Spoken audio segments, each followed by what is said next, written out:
નમસ્કાર મિત્રો આપણે degree of comparison chapter number 7 જે છે એ આપણું શરૂ કરી રહ્યા છીએ. અગાઉ આપણે 6 ચેપ્ટર એ પૂર્ણ કરી દીધેલા છે. અત્યારે આપણા 7મા ચેપ્ટરમાં ડિગ્રી ઓફ કમ્પેરિઝન, બરાબર, તુલનાની કક્ષાઓ એ આપણે ભણવાનું છે. તો મિત્રો કુલ 3 પ્રકારે એ ડિગ્રીઓ જે છે એ આપણને આપવામાં આવેલી છે. આપણે આ ત્રણેય પ્રકારની જે ડિગ્રીઓ છે એને અહીંયા સમજીએ. બરાબર, આપણું ચેપ્ટર છે ધ ડિગ્રી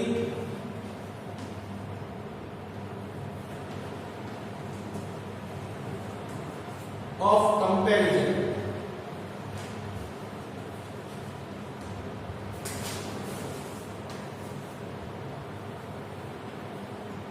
બરાબર, તુલનાની કક્ષાઓ, જેમાં આપણી પાસે 3 એ ડિગ્રીઓ આપણને અહીંયા આપવામાં આવેલી છે.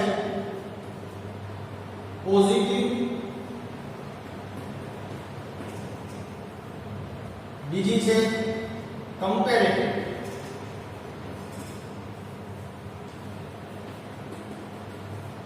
અને ત્રીજા નંબરની છે સુપરલેટિવ.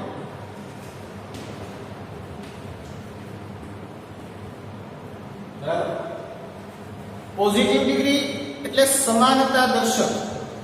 જ્યારે કોઈ બે વ્યક્તિ, વસ્તુ, પ્રાણી, પદાર્થ એક સમાન છે એવું જ્યારે આપણે કહેવું છે, એ કદની બાબતમાં હોય, ઊંચાઈની બાબતમાં હોય, રંગની બાબતમાં હોય, વજનની બાબતમાં હોય, બરાબર, કોઈ પણ પ્રકારની બાબતમાં એ વસ્તુ એક સમાન છે એવું જ્યારે આપણે કહેવું છે તો આપણે પોઝિટિવ ડિગ્રીનો ઉપયોગ કરીએ છીએ. ત્યાર પછી બીજા નંબરની ડિગ્રી આપણને આપેલી છે કમ્પેરેટિવ, અધિકતા. એક વ્યક્તિ બીજી વ્યક્તિ કરતાં કોઈ પણ એક બાબતમાં ચડિયાતી છે, અધિક છે, તો આપણે આ ડિગ્રીનો ઉપયોગ કરીએ છીએ અધિકતા દર્શક. અને ત્રીજી છે સુપરલેટિવ એટલે કે શ્રેષ્ઠતા, જેમાં કોઈ એક વ્યક્તિ, વસ્તુ, પદાર્થ કોઈ બીજી વ્યક્તિ, વસ્તુ કે પદાર્થમાં એ શ્રેષ્ઠ છે એવું જ્યારે આપણે દર્શાવવાનું છે તો આપણે સુપરલેટિવ ડિગ્રીનો એ ઉપયોગ કરશું. અહીંયા આપણને જે ઉદાહરણ આપવામાં આવેલા છે એ ઉદાહરણો વડે આપણે આ જે ડિગ્રીઓ છે એ એક પછી એક એ સમજીએ. તો એમાં સૌથી પહેલા આપણને પોઝિટિવ ડિગ્રી એ વસ્તુ વિશે એ માહિતી આપેલી છે. બરાબર, તો એમાં સૌથી પહેલું આપણને ઉદાહરણ આપવામાં આવેલું છે. Ibrahim is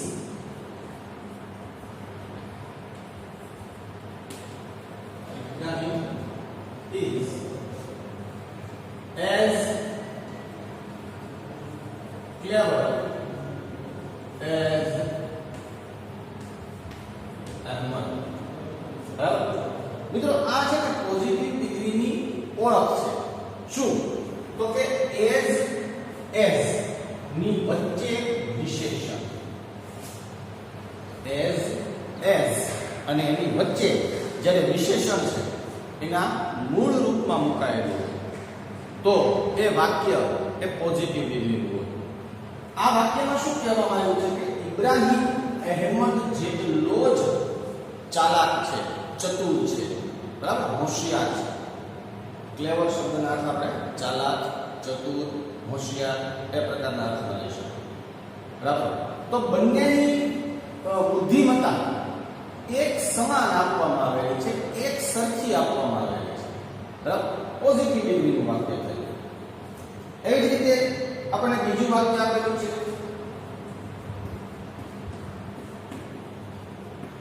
He is as strong as Ketan. બરાબર, અહીંયા પણ તમે જોઈ શકો છો કે વિશેષણ સ્ટ્રોંગ મજબૂત, શક્તિશાળી. એઝ શબ્દની વચ્ચે એ રાખવામાં આવેલો છે, એટલે કે જેટલો કેતન એ શક્તિશાળી છે એટલો જ એ કિરીટ એ શક્તિશાળી છે. એટલે કે કિરીટની અને કેતનની બંનેની શક્તિઓ જે છે તે એક સમાન છે, એક સરખી છે. બરાબર, બંને એક સરખા સશક્ત છે. એવી જ રીતે Patan is as what as Kalol. અહીંયા તમે જોઈ શકો છો વોટ ગરમ. બરાબર, વોટ શબ્દનો અર્થ ગરમ. પાટણ અને કાલોલ, બરાબર, કાલોલ બેમાંથી કોઈ પણ એક અર્થ થઈ શકે. બંનેની જે તાપમાન છે ઉનાળાની અંદરનું કે શિયાળાની અંદરનું, જેટલું પાટણ એ તાપમાન ધરાવતું હોય એટલું જ એ કલોલ એ તાપમાન છે એ ધરાવે છે. બંનેની જે તાપમાનની એટલે કે ગરમીની છે વાત, એ બંને એક સરખા છે. જેટલું પાટણ શહેર ગરમ છે એટલું જ એ કલોલ શહેર એ પણ એટલું જ એ ગરમ એ દર્શાવાયેલું છે. બરાબર. ત્યાર પછી ચોથું, I am as tall as Anand. I am as tall as Anand. As the વચ્ચે tall વિશેષણ, ઊંચાઈ. બરાબર, હું આનંદ જેટલો જ ઊંચો છું. બરાબર, એટલે કે મારી અને આનંદની બંનેની ઊંચાઈ જે છે એ એક સરખી છે. તો મિત્રો, આ બધા જ ઉદાહરણો જે છે એ પોઝિટિવ ડિગ્રીના થયા. તમે અહીંયા વિશેષણો બદલાવી શકો છો. બરાબર, જેમ કે અહીંયા ક્લેવર છે તો એ બદલે તમે માનો કે વિશેષણ તરીકે થીન શબ્દ મૂકો. થીન એટલે પાતળું. બરાબર, તો Ibrahim is as thin as Ahmed. અથવા તો ફેટ મૂકો તો જાડુ. બરાબર, તો Ibrahim is as fat as Ahmed. એવી રીતે તમે વિશેષણો બદલતા રહેશો. વિશેષણ શબ્દને જો સમજીએ તો જ્યારે નામના અર્થમાં વધારો કરે એ શબ્દને આપણે વિશેષણ કહીએ છીએ. અંગ્રેજીમાં વિશેષણ માટે એડજેક્ટિવ એવો શબ્દ આપણે ઉપયોગ કરીએ છીએ. બરાબર, તો જે શબ્દ નામના અર્થમાં વધારો કરે છે, બરાબર, એ શબ્દને આપણે વિશેષણ તરીકે એ ઓળખીએ છીએ. બરાબર, તો ઇબ્રાહિમ ક્લેવર બોય છે, અહેમદ ક્લેવર બોય છે. બરાબર, તો આપણે બંને વાક્યોની બંને વ્યક્તિઓ છે એને એક વાક્યની અંદર મૂક્યું પોઝિટિવ ડિગ્રીમાં કે ઇબ્રાહિમ અને અહેમદ. બરાબર, બેની વાત આવી. તો Ibrahim is as clever as Ahmed. Ibrahim જેટલો હોશિયાર છે તેટલો જ એ અહેમદ પણ હોશિયાર છે, ચાલાક છે. એવી રીતે તમે બીજા બધા જ શબ્દો, અહીંયા સ્ટ્રોંગ છે તો ત્યાં આપણે વીક શબ્દ મૂકી શકીએ. બરાબર, એવી રીતે અહીંયા ટોલ શબ્દ વાપરો છે તો ત્યાં શોર્ટ શબ્દ મૂકી શકીએ. ટોલ તો ઊંચો, તો શોર્ટ એટલે નીચો. બરાબર, અહીંયા હોટ છે તો એની બદલે આપણે કોલ્ડ શબ્દ મૂકી શકીએ. બરાબર, કુલ. જેટલું પાટણ શહેર ઠંડુ છે એટલું જ એ કલોલ શહેર પણ ઠંડુ છે. બરાબર છે. તો આવી રીતે પોઝિટિવ ડિગ્રીની અંદર આપણે વાક્ય રચનાઓ બનાવીએ ત્યારે ખાસ એ વસ્તુ ધ્યાન રાખશું. એઝ પછી વિશેષણ અને પછી પાછું એઝ શબ્દ જે છે એનો એ આપણે વાક્યમાં ઉપયોગ કરશું. ત્યાર પછી મિત્રો આપણે કમ્પેરેટિવ ડિગ્રીના જે વાક્યો છે એ આપેલા છે.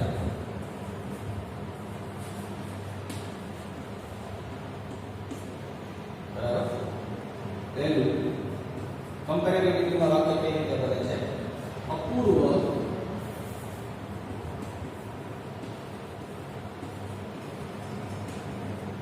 is taller than આનંદ. બરાબર, જો અહીંયા તમે જોઈ શકો છો કે ટોલ શબ્દ જે છે એને ER લગાડવામાં આવે છે, બરાબર. અને ત્યાર પછી ધેન શબ્દ મુકાયો છે, ના કરતા ઊંચો. અહીંયા ટોલર ધેન શબ્દનો અર્થ શું થશે? ના કરતા ઊંચો. અપૂર્વ ઇઝ ટોલર ધેન આનંદ.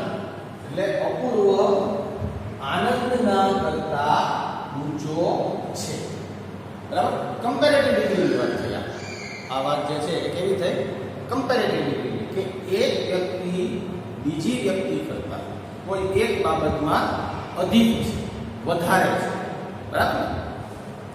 એવી રીતે બીજું વાક્ય, China is larger than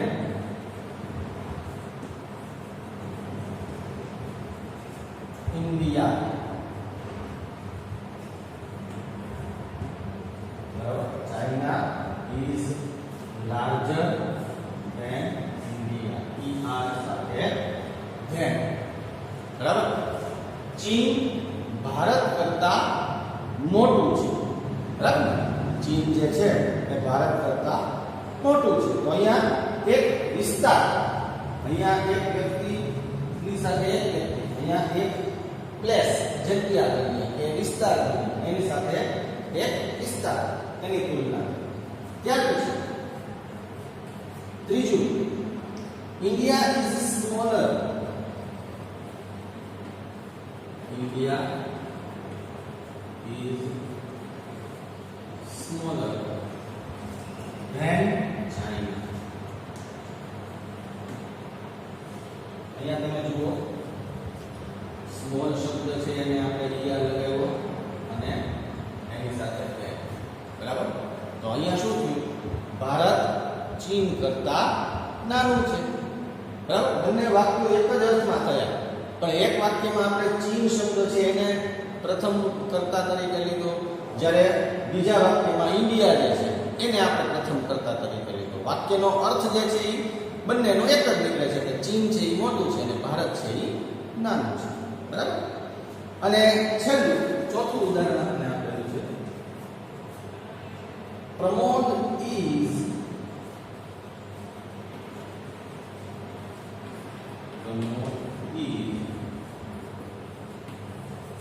wiser than his friend.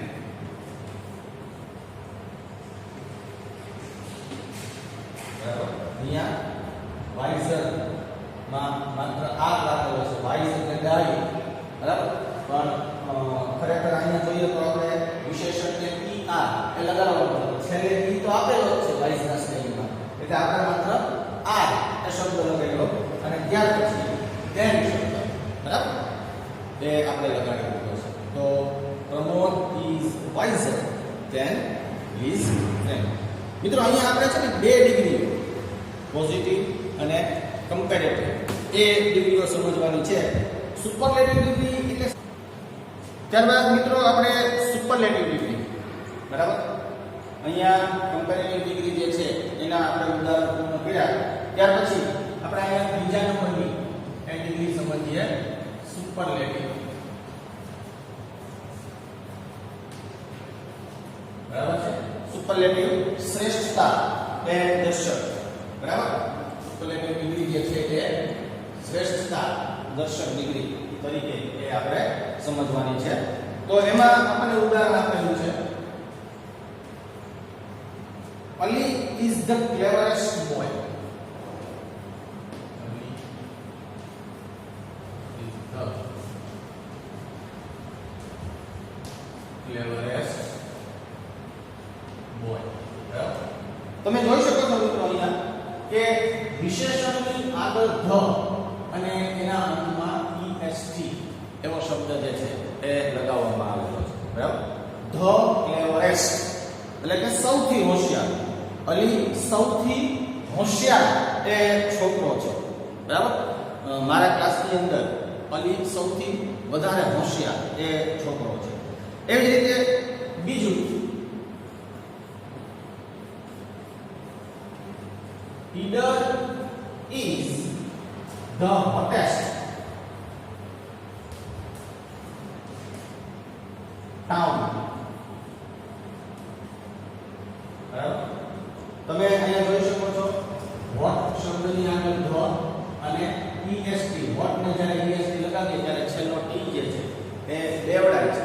બરાબર, est જ્યારે વોટ શબ્દને લગાવવામાં આવે છે ત્યારે છેલ્લો જે વ્યંજન છે એની આગળ માત્ર એક જ સ્વર આવેલો છે, એટલે છેલ્લો જે વ્યંજન છે એને આપણે બેવડાવીએ છીએ. બરાબર, તો હોટેસ્ટ એટલે સૌથી ગરમ, ધ હોટેસ્ટ એવો શબ્દ જે છે એ બેનો ઈડર સૌથી ગરમ શહેર જે છે એ છે. બરાબર, બધા શહેરોમાં એ રીતે. બીજું, the Everest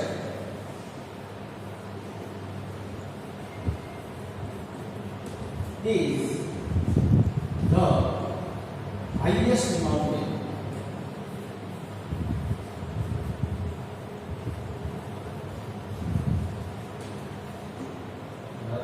Everest is the highest અને highest. બરાબર છે, સુપરલેટિવ ડિગ્રીમાં શ્રેષ્ઠતા દર્શક અથવા તો શ્રેષ્ઠતા વાચક. અને ચોથું, the peacock is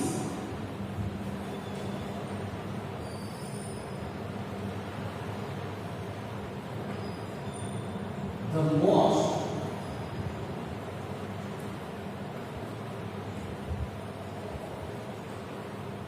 beautiful bird. અહીંયા the most એવો શબ્દ લગાવ્યો મિત્રો. શ્રેષ્ઠતાવાચક અને અધિકતાવાચક ની અંદર આ બે બાબતોનો ખાસ ધ્યાનમાં રાખશું આપણે. અમુક શબ્દો એવા છે કે જે શબ્દોના ઉચ્ચારણ છે ને બે શબ્દોની મદદથી બનેલા છે. બરાબર, ઉચ્ચારણની દ્રષ્ટિએ લાંબા છે. તો જે એવા શબ્દો છે કે જે બે શબ્દોની મદદથી બનેલા છે, જેમ કે અહીંયા બ્યુટીફુલ શબ્દ તમે જુઓ ને, બરાબર, તો આમાં બે શબ્દોનું મિશ્રણ છે, બ્યુટી અને ફૂલ. બરાબર, બ્યુટીફુલ શબ્દ છે એમાં બે શબ્દો છે, બ્યુટી અને ફૂલ. અથવા તો એમ પણ વિચાર લઈ શકીએ કે ઉચ્ચારણની દ્રષ્ટિએ લાંબા છે. તો એવા શબ્દો, એવા વિશેષણ કે જેને તમે er અને est નથી લગાવી શકતા.